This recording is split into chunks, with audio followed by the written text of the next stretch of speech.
What's going on, Saberland? This is Rob with the Rock Sabers coming to you with a video review. But this review is not going to be necessarily lightsaber related. It's more actually printer related. And the reason I wanted to do this video is just to kind of go over my experience with Epax printers. I have 3 Epax printers and I have another one on the way. End the video, that says it all. Thanks for watching. Just kidding. So the first Epax printer I bought was the X10 4K model. But before buying this one, I wanted to dive into resin printing, just for like chassis stuff for lightsabers, figurines, and start getting into bigger things. But I wanted to start small, and so the route I took was, before I even heard of Epax, I bought a Anacubic Photon S, and that little guy works excellent, prints good, no issues. But I wanted something bigger because obviously you can't print a helmet on something that small. So I started doing my research, and I wanted to find a company that had stuff in the United States. And so luckily I found Epax. They're located on the East Coast, I believe North Carolina, and they pretty much run the gamut of as far as all the sizes that you could possibly need for resin printing, at least to fit my needs. And so I went with the X10 4K model. It was a big build plate. It was within my budget at the time. I didn't want to go too crazy expensive, just because I wanted to make sure that this is the road I wanted to take. And luckily, I have no regrets. So the first few things I printed on the X10 were these mole skulls. And what I'll do is, I know I'm kind of far away from the camera, but I'll try to bring stuff in, and I'll even do a slideshow at the end so you can see everything I printed, because everything you see up here has been printed on these printers down here. So I kind of want to show off the quality of the prints that you're going to get with these machines. Let's see.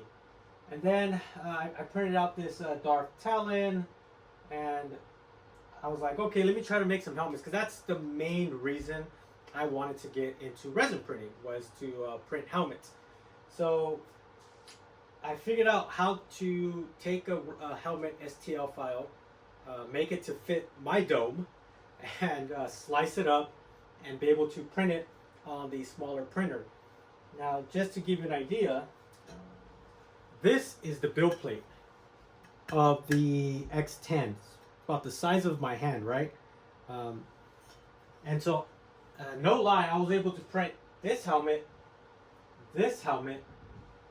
even this helmet right here, on that printer. And so I have some other ones. I have one over there out of frame. I got, let's see what else. I think that's that one over there. I know you can't see what I'm pointing at, so disregard. The point is, I was able to actually print helmets on this build plate, as small as it is. But it took several parts. I was doing like maybe 6 to 8 pieces per helmet to get them together.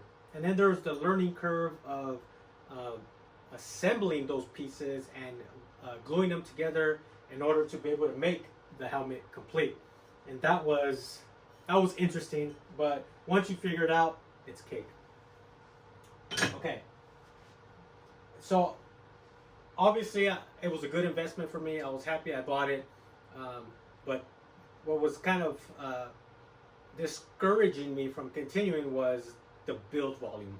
I didn't want to continue to glue pieces, so I wanted something where I can make a helmet either in one go or maybe two max.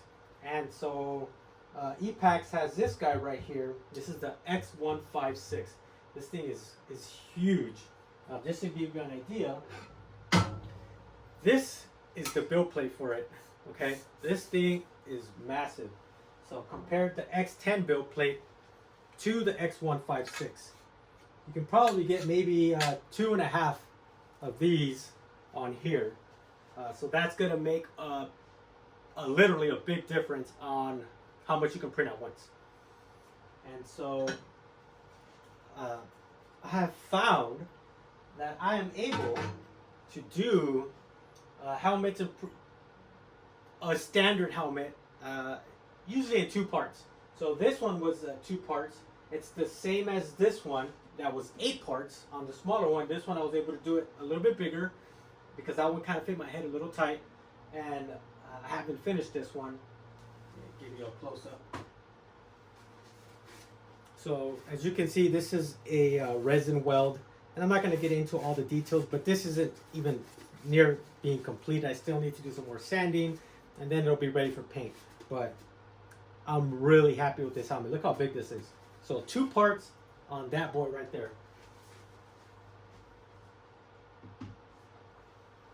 And then, so I wanted to do something a little bigger, and I did this Kylo Ren. And I know I'm not going to bother pulling them all up and bring them to the camera. What I'll do at the end of the video, I'll do a slide so you can see them all up close and you can see for yourself. And so yeah, so all this stuff has been printed on these 3 printers. I don't have anything on this one because what I used for that one was from like mainly chassis stuff for lightsabers, and we're not talking about that. So I got this little guy right here, which is pretty much the same build volume as the Photon S, the E6. The good thing about it, even though it's pretty much the same build volume, it prints twice as fast. And you know, time is money, and we want to get things done quick. We don't want to be waiting 16 hours for something we can do in 8 hours, right? Common sense. So yeah, so Epax, big shout out to you guys. Thank you so much.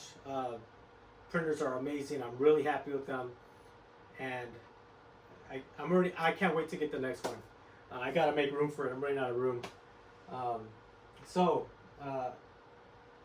This bad boy right here, it took a little bit of learning to be able to get it to run right. I think the first print I had on the x156 failed because of user error, of not having enough supports.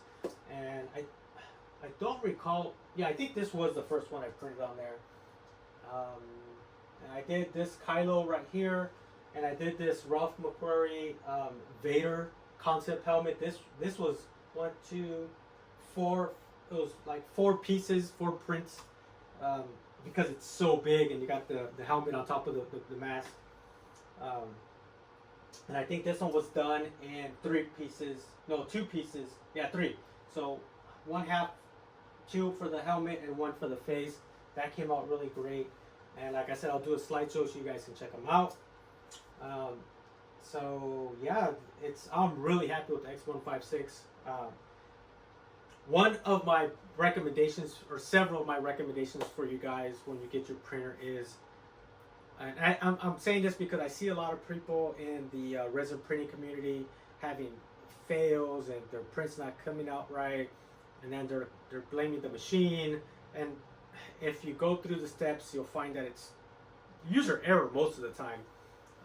Most of the time, there are printers that have malfunction and whatnot, and you know that stuff needs to be repaired because the evidence shows it. You know, a bad screen, bad pixel, whatever.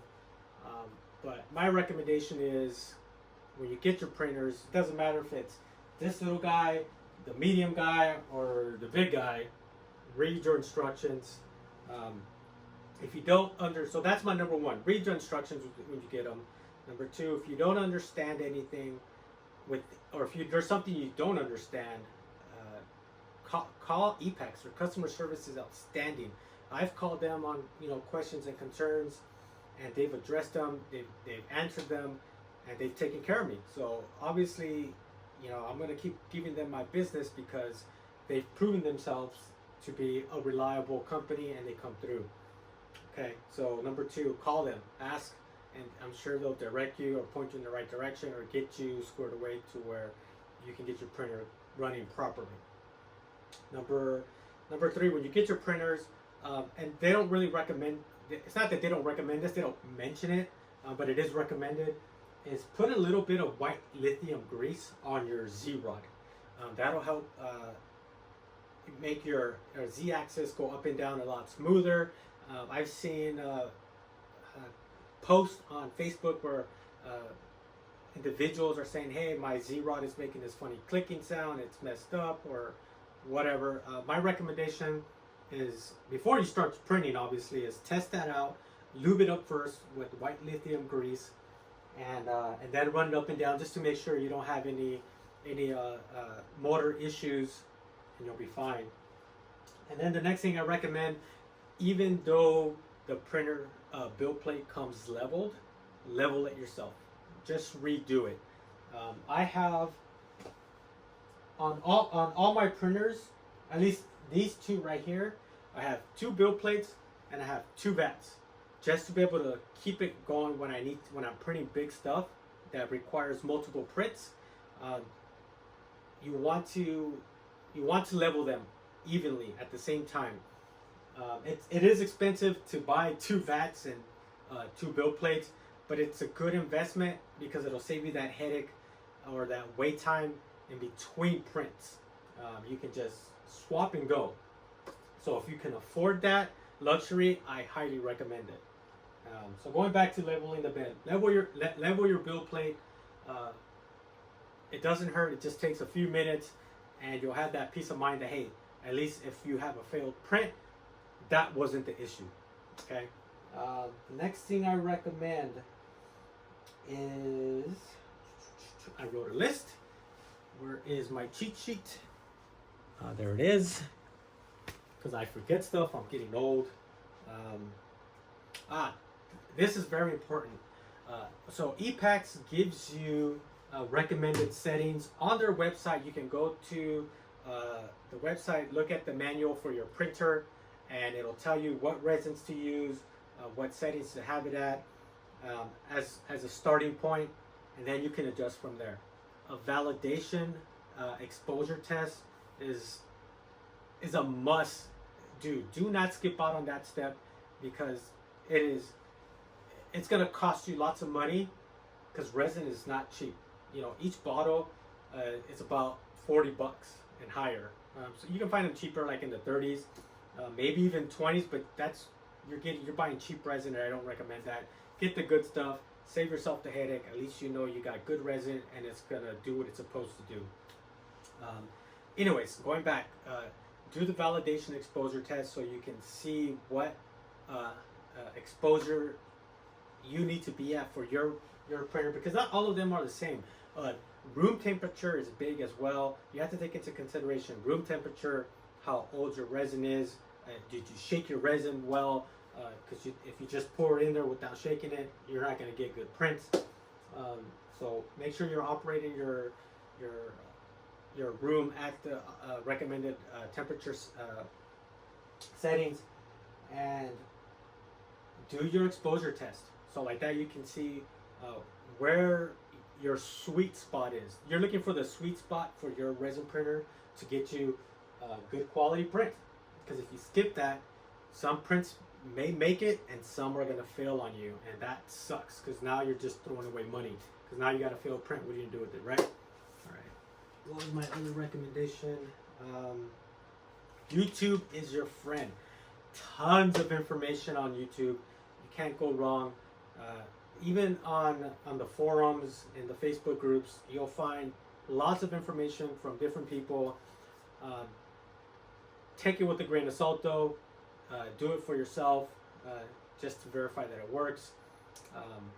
But get as much information as you can before you start operating these guys, especially the bigger printers, because that vat holds 2 kilograms of resin. So you can put 2 bottles of resin in here. I do 1 bottle just because I don't want it to like make my build plate too messy. I'm real OCD about clean, so I try to keep the resin low, and then as the build plate starts to come up, then I'll fill it up myself to a full level, just because that's just the way I do things. You can do it however you want. And speaking of that, a lot of people are like, where is the fill line? So there isn't really a fill line per se, but I'll show you if you can see it. So this line right here, if you can see that, that is your marker of where you should fill. Put this back. So I don't fill it all the way to the top. I'll just put enough resin. I'll put like maybe 80 to 90% of one full bottle. And then what you want to do is, before you start your print, you want to bring your build plate. You want to home your build plate so it comes down, and then you'll see where to stop filling. So I'm kind of talking backwards here.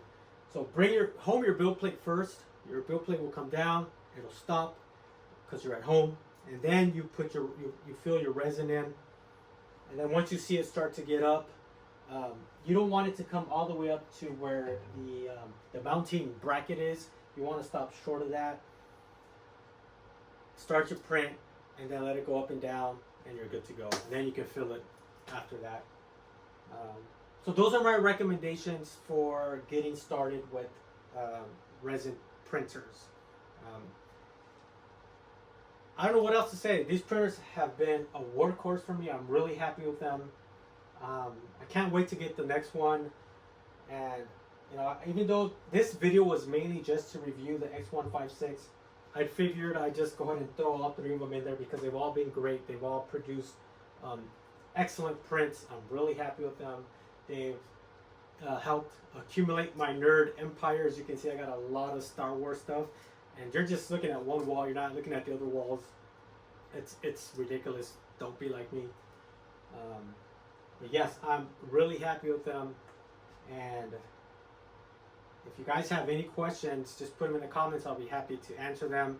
And if you're Epax owners or considering buying an Epax, and you have questions, like I said, their customer service is outstanding. I'm sure they'll be happy to help you out and answer whatever questions or concerns you may have. But yeah, can't go wrong with Epax. All right, guys, I'll put the video slide. Enjoy, and may the force be with you.